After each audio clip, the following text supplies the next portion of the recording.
Networking people. I think just picking up on what I was saying about how it's trickled out and how that hasn't been forced. I don't know if you can see with the camera, but like over here, Mark, our next door neighbor, who doesn't go to our church, but he has his garden beds over there. And he put those in after we had put these in.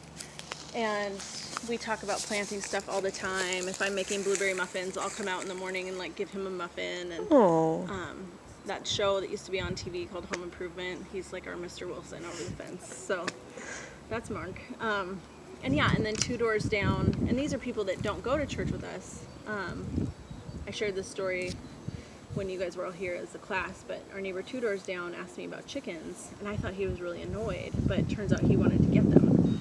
And so he's like, oh, I want to talk to you about chicken raising. And then now it's funny when we have chickens and he has them, you can't tell whose chickens are whose in the morning. So that's been really, really neat. I feel like we've kind of, we haven't done this to proselytize or evangelize anybody to a certain faith or a certain belief or a certain way of living, because environmentalists can be just as hardcore with evangelism in their own way. But what's happened is just by modeling it here and being here for almost 9 years, our community has taken notice, like just in our neighborhood. So that is the most rewarding part for me. The other rewarding part is seeing my son, who's now almost 4, like owning his, like today he was telling you about his garden gloves, and I love that he calls them gloves. And he wants to participate. He wanted his own set of garden tools and his own set of garden gloves so that he could do his own digging. And that he walked in the house this morning with this big armful of carrots and is getting dirt all over the floor. And I don't even care, because like he's like, Mom, here they are. And he picks snap peas for snacks and gets excited about watching the strawberries ripen. And all of that has the potential to be super frustrating, because it took him, he's a toddler. He picked strawberries when they were green. He picks the blueberries when they're not ripe. But now, like, he's becoming this little leader of his friends of saying, like, no, don't pick the blueberries until they're ready. And he's getting this childhood of that it's normal to have blue eggs, because we have a chicken that lays blue eggs. And he's so weirded out that the grocery store doesn't have blue eggs. Oh my. So that's so rewarding that he's growing up with this life, and he will think we're weird in a couple years. So I'm just so happy that right now he's relishing it. The difficulties have been that we're not master gardeners. A lot of times this is just a grand experiment. It would be helpful probably if we took some classes, but I'm not good with soil science or soil assessment. We're not organic. I think there's this myth of the labels that I like to call it, that if it has this label on it, then it's okay. And the truth is organics is one of the fastest growing industries, and because of that, compromises are made all the time. And just because it's organic doesn't mean that it's not sprayed with stuff. It's better stuff than the non-organic, but even that, the best thing that people can do is get to know who's growing their food, or get to know who's killing their meat, or get to know those people. That's all part of being in a community. And so that's a deep difficulty, because it's so easy to go to the grocery store and just pick up what you need. You have to go out of your way to build those relationships. I have to go out of my way to learn how to do this. I don't believe in necessarily right and wrong, but it's super frustrating. Like, I planted that bed over there with onions, a whole seed pack of onions, and yeah, that's $2 of onion seeds, but there's something going on with the soil and none of the onions came up. So it's just that kind of stuff on a bigger scale is frustrating, because right now I don't have the time or the energy to figure that out. But when we do, it goes back to being rewarding. But that's part of honoring that death and life cycles of that community. That means a lot to me. And it's not supposed to be easy. I think that's a myth too.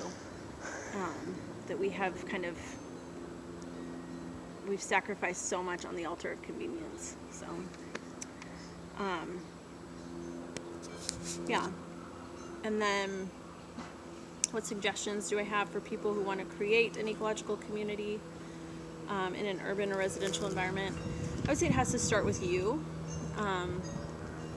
if you transform part of your life, people who are around you are going to notice. And I think that's true internally and externally. My husband and I did a lot of soul work on ourselves, and I feel like this is now the manifestation of that. Like, it hasn't been, and that's what drives me nuts about the self-care stuff, is that it can just stop with your own soul, and that's great, but at the end I feel like it needs to push back into communities. And again, it's not about proselytizing, it's not about pushing things on people, but it's about healing. And so for me, this place has been healing, to be a metaphor and a literal healing of this land, of how much chemical was sprayed on here because of grasses. And it's hard work. I mean, we work all week too, and on the weekends it's like, I want to relax. And we have time for that too, but so it's not so much suggestions as like a pep talk of like, if you want your life to be like this, it's going to take work, and it's going to take an investment of time and energy and resources. It's a livelihood. Like, it's not an avocation. It's not necessarily about a career or climbing a ladder. It's something that really grounds us to this place. And so for us, my suggestions are, if you want to be really grounded in a place, instead of trying to get, I think I shared with your class when they were here, we get these letters from realtors every week asking to buy our house outright. And any price, you name it, you know, like, people want to buy your house. Like, that's fine, but in, I feel like, a traditional American culture, that would be the goal, right? Let's move, let's get something bigger and newer and nicer.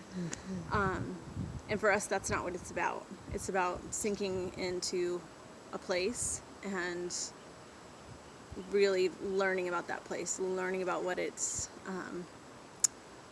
what makes it tick, you know, like what's in the soil, what are the animals here, who are our neighbors, and how are we part of breaking that system, and how are we part of restoring that system. And if you want to do that work, then this is a lifestyle for you. If you don't, and you just want to do baby steps, or you want to start slower, it just starts with planting something. It really starts with just getting a pot, planting something in season, and seeing what happens. I hear every single week when somebody sees our house, oh, I don't have a green thumb. I don't either. And that's been huge. Like, I kill so much stuff. I have potted flowers up there that are just dead. And you have to risk failing to get somewhere. And we fail all the time. And again, I feel like that's the lesson in all of this, is that if you let yourself kind of experiment and fail and learn and replant and grow and die and all of this stuff, it comes back to you. Like, it's just weird how deeply satisfying it is to just like spend a day in the dirt and know that who knows what's going to happen. It is the great mystery of planting these tiny little seeds and seeing what can happen. And that's my suggestion, is just plant something. So yeah.